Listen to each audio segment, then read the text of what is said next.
नमस्कार दोस्तों, स्वागत है आप सभी का आज के मुख्य समाचार के इस वीडियो में, जहां हम आपके लिए हर दिन लेकर आते हैं देश और दुनिया की तमाम बड़ी खबरें। एक एक करके 50 बड़ी खबरों को सिर्फ 10 मिनट में जानेंगे। वीडियो के साथ अंत तक बने रहें। साथ ही आपसे एक छोटा सा रिक्वेस्ट है, अगर आपने अभी तक इस वीडियो को लाइक नहीं किया तो लाइक जरूर कर दें। साथ ही वीडियो के नीचे दिए गए इस लाल रंग के सब्सक्राइब बटन को दबा लें और इस घंटी को भी दबाएं, ताकि आपको दिन भर की बड़ी खबरों की जानकारी लगातार मिलती रहे। तो चलिए दोस्तों, वीडियो को फटाफट शुरू करते हैं। तो झारखंड में बदले जाएंगे पशुधन योजना से जुड़े नियम, दुग्ध उत्पादकों को होगा फायदा। जी हाँ, झारखंड में कृषि किसानों की आय बढ़ाने के लिए कृषि के साथ साथ पशुपालकों को भी बढ़ावा दिया जा रहा है। उनके लिए कई प्रकार की सरकारी योजनाएं लाई जा रही है। झारखंड में दुग्ध उत्पादन को बढ़ावा देने के लिए और किसानों की आय बढ़ाने के लिए साल 2020 में मुख्यमंत्री पशुधन योजना की शुरुआत की गई थी। पर पशुधन योजना के तहत मवेशियों के वितरण दिशा निर्देशों में संशोधन करने का निर्णय लिया गया है। दिशा निर्देशों को संशोधित करने के पीछे जो कारण बताए गए हैं, उसके मुताबिक दुग्ध उत्पादकों ने दावा किया है कि पशुधन योजना की नीति में कुछ परेशानियों के कारण उन्हें योजना का लाभ बिल्कुल नहीं मिल पाया है। इसलिए पशुधन योजना से जुड़े नियम बदले जा रहे हैं। और अगली बड़ी खबर की बात करें तो अब चीन को मिलेगा मुंहतोड़ जवाब। भारत ने शुरू की माउंटेन स्ट्राइक कॉर्प की घातक युद्धक समूहों में तैनाती। जी हां, अरुणाचल प्रदेश और सिक्किम में चीन ने LAC के निकट हाल ही में अपने सैनिकों का जमावड़ा बढ़ाया है और बुनियादी सैन्य संरचना में भी बढ़ोतरी की है। इसके जवाब में भारतीय सेना ने माउंटेन स्ट्राइक कॉर्प को एकीकृत युद्धक समूहों में परिवर्तित करके तैनाती शुरू कर दी है। संभावना व्यक्त की गई है कि अगले 4 से 6 महीनों के भीतर यह प्रक्रिया पूरी कर ली जाएगी। माउंटेन स्ट्राइक कॉर्प को ऊंचे इलाकों में युद्ध लड़ने के लिए विशेष रूप से प्रशिक्षण दिया जाता है। इसे छोटे छोटे युद्धक समूहों में परिवर्तित कर तैनात किया जा रहा है, ताकि त्वरित प्रतिक्रिया में सक्षम बनाया जा सके। मूलतः रूप से माउंटेन स्ट्राइक कॉर्प का जो खाका तैयार किया गया था, उसमें 80,000 जवानों की तैनाती की योजना है। इससे चीन को मुंहतोड़ जवाब मिलेगा। और अगली बड़ी खबर की बात करें तो बढ़ती महंगाई के बीच एक और बुरी खबर, अगले साल से अस्पतालों में इलाज करवाना हो सकता है महंगा। जी हाँ, देश में बढ़ती महंगाई के बीच एक और बुरी खबर है। पेट्रोल, डीजल, LPG सिलेंडर से लेकर खाने पीने की चीजों के बढ़ते दाम के बीच अब इलाज कराना भी महंगा हो सकता है। प्राइवेट अस्पताल इलाज के खर्चों में वृद्धि करने के मूड में है। मीडिया रिपोर्ट की माने तो जल्द ही चिकित्सा उपचार यानी कि मेडिकल ट्रीटमेंट और अधिक महंगा हो सकता है, क्योंकि प्रमुख प्राइवेट हॉस्पिटल्स बढ़ती लागत के बीच ट्रीटमेंट पैकेज दरों को 5 से 10% तक बढ़ाने पर विचार कर रहे हैं। यहाँ ध्यान देने वाली बात तो यह है कि अस्पताल नकद भुगतान करने वाले मरीजों के लिए कीमत बढ़ाने पर विचार कर रहे हैं। हॉस्पिटल अभी स्थिति का मूल्यांकन कर रहे हैं और उचित समय पर पैकेज टैरिफ सुधार के बारे में निर्णय लेंगे।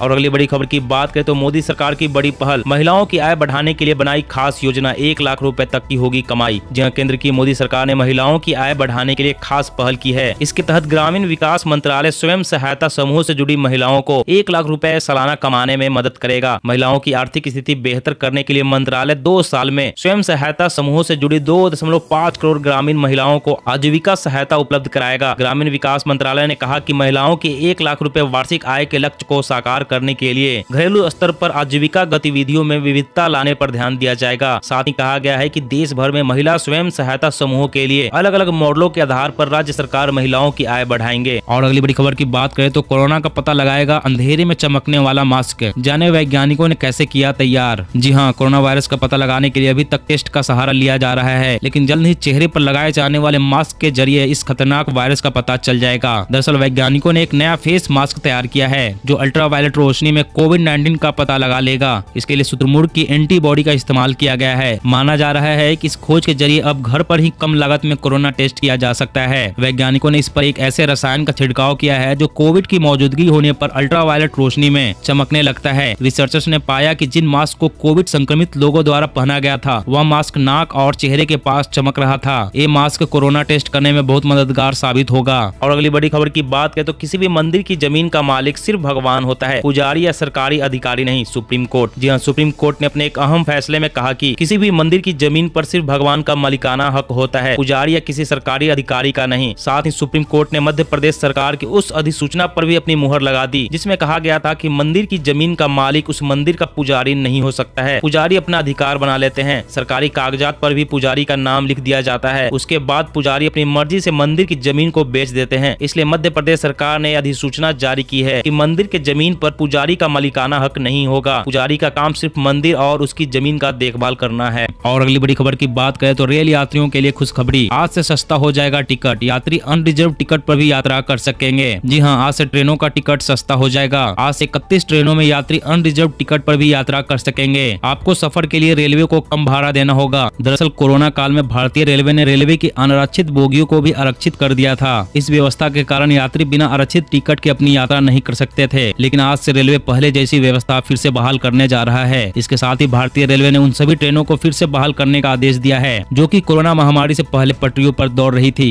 और अगली बड़ी खबर की बात करें तो जियो एयरटेल सब हो जाएंगे फेल, भारत में स्टारलिंक सैटेलाइट इंटरनेट लॉन्च करने की तैयारी, स्पीड जानकर उड़ जाएंगे होश। जी हाँ, इलेक्ट्रॉनिक कार टेस्ला और स्पेसएक्स के सीईओ एलन मस्क जल्द ही इंटरनेट की दुनिया में धूम मचाने की तैयारी में है। एलन मस्क ने जानकारी दी कि वो भारत में जल्द ही satellite based internet service Starlink लाने की कोशिश कर रहे हैं जो प्रकाश की रफ्तार से डेटा ट्रांसफर कर सकती है। अगर एलन मस्क की कंपनी ऐसा करने में सफल हो जाती है तो भारत में पहले से मौजूद इंटरनेट सर्विस प्रोवाइडर रिलायंस जियो और एयरटेल जैसी कंपनियों की मुश्किल बढ़ सकती है। प्रकाश की रफ्तार से डेटा ट्रांसफर करने की क्षमता रखने वाली इंटरनेट सर्विस स्टारलिंक को जल्द भारत में लॉन्च किए जाने की संभावना जताई जा रही है। अब ट्रेन में भी मिलेगी हवाई जहाज जैसी सुविधाएं, आपकी सेवा के लिए ट्रेनों में तैनात की जाएगी ट्रेन होस्टेस। जी हाँ, भारतीय रेल अपने यात्रियों को बेहतर सुविधाएं देने के लिए जल्द ही ट्रेनों में फ्लाइट की तरह ही ट्रेन होस्टेस को तैनात कर सकती है। IRCTC के एक सीनियर अधिकारी ने बताया कि वे जल्द ही अपनी प्रीमियम क्लास ट्रेनों में ट्रेन होस्टेस की ड्यूटी लगा सकते हैं। IRCTC के अधिकारी ने बताया कि प्रीमियम ट्रेनों में होस्टेस की नियुक्ति का मुख्य उद्देश्य यात्रियों को बेहतर सुविधा देना है जो यात्रियों को बैठने उतारने में मदद करेंगे और खाने पीने की चीजें उनकी सीट पर पहुंचाएंगे। अधिकारी ने कहा कि यात्रियों की सुविधा और सेवा के लिए नियुक्त की जाने वाली होस्टेस केवल महिलाएं ही नहीं होंगी, महिला होस्टेस के साथ साथ पुरुष होस्टेस भी प्रीमियम ट्रेनों में यात्री सेवा करेंगे। और अगली बड़ी खबर की बात करें तो खांसी, थकान, कंजेशन की प्रॉब्लम को हल्के में लेने की ना करे गलती,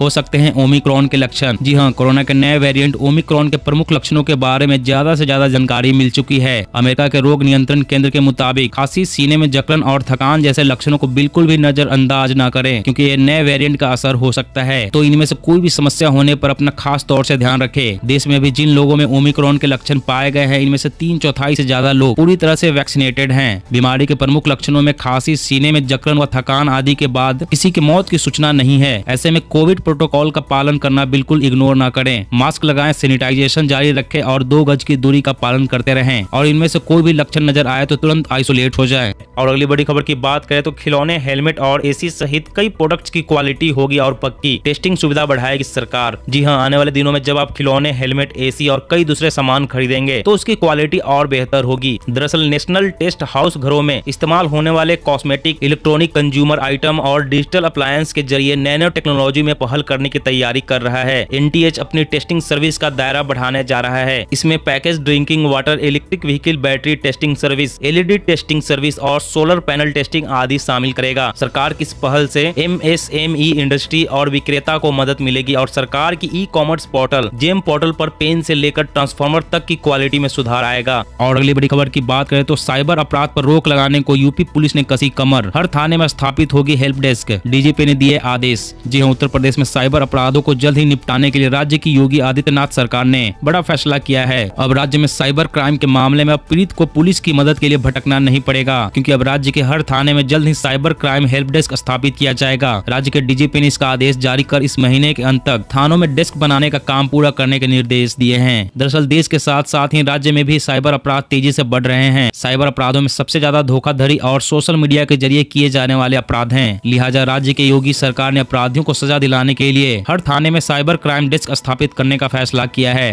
और अगली बड़ी खबर की बात करें तो अब गाँव में भी मकान बनवाने के लिए नक्शा पास करवाना जरूरी, 50 से 100 रुपए प्रति वर्ग मीटर जमा करनी होगी फीस। जी हाँ, अब गाँव में मकान बनवाने के लिए नक्शा पास कराना जरूरी होगा। इसके लिए जिला पंचायत से मंजूरी लेनी होगी। 50 से 100 रुपए प्रति वर्ग मीटर फीस भी देना होगा। यह नियम उनके लिए लागू है जो 300 वर्ग मीटर से ज्यादा के आवासीय भवन को बनवाना चाहते हैं। शासन ने जिला पंचायत कार्यालय को सख्ती से नियम का पालन कराने का निर्देश जारी कर दिए हैं। जांच के दौरान बिना नक्शा के भवन निर्माण पाए जाने पर कार्रवाई की जाएगी। 300 वर्ग मीटर से ज्यादा क्षेत्र में भवन बनाने पर आवासीय भवन का 50 रुपए प्रति वर्ग मीटर और व्यवसायिक भवन का 100 रुपए प्रति वर्ग मीटर नक्शा पास कराने का शुल्क देना होगा और 15 मीटर से ऊंचे भवन को बहुमंजिला इमारत माना जाएगा। और अगली बड़ी खबर की बात करें तो आधार में अपडेट कराने के लिए आपसे मांगे जा रहे हैं एक्स्ट्रा पैसे तो तुरंत करें शिकायत। जी हाँ, आधार कार्ड एक बेहद जरूरी सरकारी दस्तावेज है। इसमें कुछ गलती होना आपका कोई भी काम बिगाड़ सकता है। ऐसे में आप आधार केंद्र जाकर अपने आधार में गलत जानकारी को अपडेट करा सकते हैं। वहीं अगर कोई आपसे उस अपडेट के ज्यादा पैसे मांगे तो आप उसकी शिकायत उदय से कर सकते हैं। अगर आपके पास अब तक आधार कार्ड नहीं है और आप पहली बार आधार बनवाने जा रहे हैं तो आपको इसके लिए कोई चार्ज नहीं देना होगा, यह बिल्कुल फ्री है। इसके लिए अगर कोई आपसे पैसे मांगता है तो सीधे UIDAI में शिकायत करें। आधार से जुड़ी शिकायत करने के लिए उदय ने 1947 हेल्पलाइन नंबर दिया हुआ है। इस नंबर पर कॉल करके अपनी शिकायत दर्ज करवा सकते हैं। दोस्तों, आज की खबरों में बस इतना ही। इसी तरह हर रोज काम की खबरें जानने के लिए आप हमेशा हमारे साथ जुड़े जुड़े रहें। हमारे साथ जुड़ने के लिए वीडियो के नीचे दिए गए इस लाल रंग के सब्सक्राइब बटन को दबा लें, साथ ही इस घंटी को भी दबाएं ताकि आपको हर खबर की सटीक जानकारी मिल सके। जय हिंद, जय भारत।